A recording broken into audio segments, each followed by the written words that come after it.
কাছে সবচেয়ে প্রিয় নসিহত হচ্ছে নিজে নিজেকে কি করা, নসিহত করা। যেমন আমি যদি আপনাদেরকে উদাহরণ দিই, এই কোরআনে কারীম জীবন্ত একটা নসিহত, কোরআনে কারীম জীবন্ত এক নসিহত।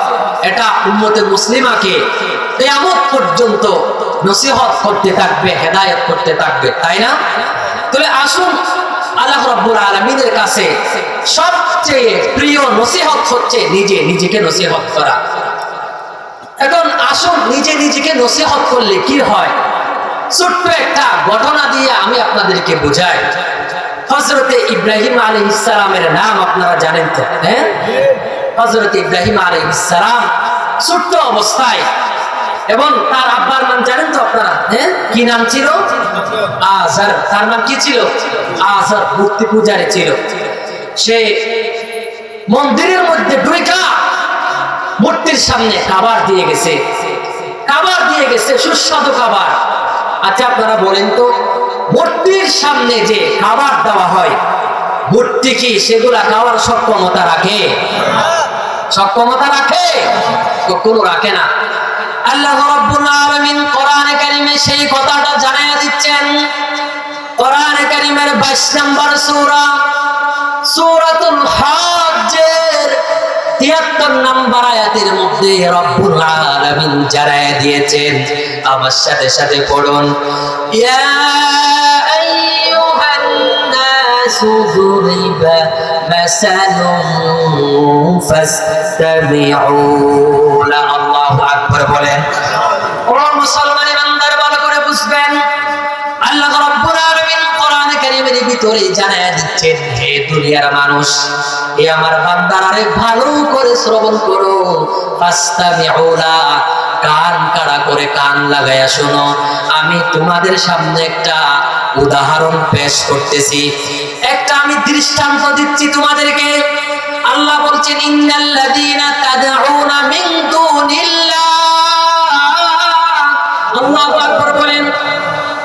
আল্লাহ রাব্বুল আলামিন বলছেন, হে দুনিয়ার মানুষ, তোমরা যে আল্লাহ ছাড়া যে দেব দেবী মূর্তির যে পূজা করো, ইবাদত বندگی করো, এই দুনিয়ার সব দেব দেবী যদি মূর্তি যদি একত্রিত করা হয়, ওয়ালা উইজেতা মাউলা, সব গুলারে যদি একত্রিত যদি করা হয়, লা ইয়াখলুকু যুবাবা। আল্লাহ বলছেন, সব মূর্তিকে যদি একত্রিত করা হয়, এরপরও একটা মশা বা মাছি বানাবার মতো ক্ষমতা তাদের ভিতরে নেই। ঠিক কিনা বলে? ও মুসলমান ইমানদার, শুধু তাই না, আল্লাহ রাব্বুল আলামিন বলছেন, ওয়া ইয়াসলুহুমুজ যুবাবু শাইআ লা ইস্তানকিযুহু মিন। আল্লাহ বলছেন, মশা মাছি বানাবে তো দূরের কথা, মূর্তির সামনে যে সুস্বাদু মুখরোচক যে খাবার উপস্থাপন করা হয়, দেওয়া হয়, এগুলার মধ্যে যে মশা মাছি বসে, সেখান থেকে আহার করে ওই মশা মাছির কাছ থেকে খাবারগুলা উদ্ধার করার বা মশা মাছিকে তাড়াবার মতো সক্ষমতা পর্যন্ত মূর্তির ভিতরে নেই। এরপর রব্বুল আলামিন বলছেন, দুআফাত তালিব ওয়াল মাতলুব। এজন্য আল্লাহ তাআলা বলছেন, যারা মূর্তি পূজা করে, মূর্তি পূজক যারা আছে, তারা যারা কাছে চায়, অর্থাৎ আল্লাহ বলছেন যারা চায় আর যারা কাছে চায়, দুটোটাই হচ্ছে দুআফাত তালিব, দুর্বল। দুর্বল হচ্ছে কি? দুর্বল। আচ্ছা আপনারা বলেন, কেমনে দুর্বল? দুর্বল যদি না হইতো, নিজেরা নিজেরা খুদা বানায়া, নিজেরা নিজেরা মাবুদ বানায়া সেটারে পূজা কইরা, আবার শেষ পর্যায়ে পিছনে একটা লাঠি বা বাঁশ দিয়া সাগরে নদীতে বাসায়া দেয়, দেয় কি দেয় না?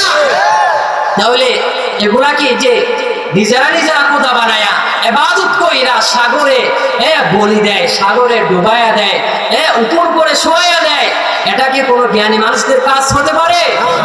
এই জন্য তো আল্লাহ বলছেন, দুআফাত তালিব ওয়াল মাতলুব, যারা চায় এবং যার কাছে চায়, দুর্বল হচ্ছে কি?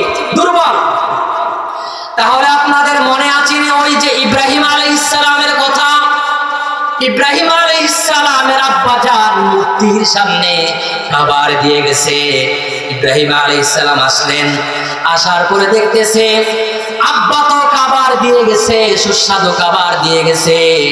এই মূর্তি তো এই খাবারগুলা খেতে পারবে না, খাবে দূরের কথা, মাছি বা মশা বসবে, এগুলার পর্যন্ত তাড়াইতে পারবে না। তো তাড়াইতে না পারলে নিজেই নিজেকে বলতেছে যদি তাড়াইতে না পারে তাহলে কি করা যায়? সে তো আর প্রভু হতে পারে না। সে কি প্রভু হতে পারে নাকি? কখনো প্রভু হতে পারে না। ইব্রাহিম আলাইহিস সালাম নিজেই নিজেকে বলছেন যদি প্রভু হতে না পারে তাহলে কি করা যায়? নিজেই নিজেকে বলছেন কোড়াল দিয়া পিটায়া ভাঙ্গা যায়। ঠিক কি না বলে? ইব্রাহিম আলাইহিস সালাম কোড়াল দিয়া পিটায়া সব মূর্তিগুলা ভাঙ্গা চুরমার কইরা একদম বড় মূর্তি যেটা আছে সেটার কাঁধের উপরে কোড়ালটা ঝুলাইয়া দিয়া বাহিরে চলে আসলেন। আল্লাহু আকবার বলেন। ও মুসলমানি বান্দারা, হযরত ইব্রাহিম আলাইহিস সালাম ছোট মানুষ, নিজেই নিজেকে প্রশ্ন করতেছে মূর্তি না আমার প্রভু হইল না, মূর্তি না আমার প্রভু হইল না, তাহলে আমার প্রভু কে? আমার সৃষ্টিকর্তা, আমার পালন কর্তা কে? এভাবে চিন্তা করতেছেন, নিজেই নিজেকে বলতেছেন কি করা যায়, আমার প্রভু কোথায়, আমার সৃষ্টিকর্তা কে? এভাবে তিনি বুঝতেছেন। ও মুসলমান ইমানদার, এই কথা, এই ঘটনা আল্লাহ রাব্বুল আলামিন কোরআনে কারীমে জানায় দিয়েছেন। কোরআনে কারীমের 6 নম্বর সূরা, সূরাতুল আনআমের 76 নম্বর আয়াতের মধ্যে রব্বুল আলামিন জানায় দিয়েছেন ফালাম্মা জান্না আলাইহিল লাইলু রাআ কাওকাবান ক্বালা হাযা রাব্বি।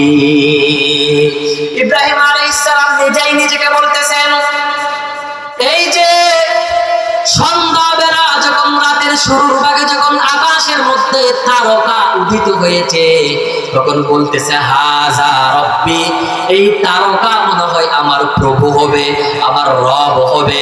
ফালাম্মা আফালা ক্বালা লা উহিব্বুল আফিলিন, কিন্তু তারকা যখন ডুবে গেছে নিজেই নিজেকে বলতেছে যে জিনিস ডুবে যায় সেই জিনিস কখনো পালন কর্তা সৃষ্টিকর্তা হতে পারে না।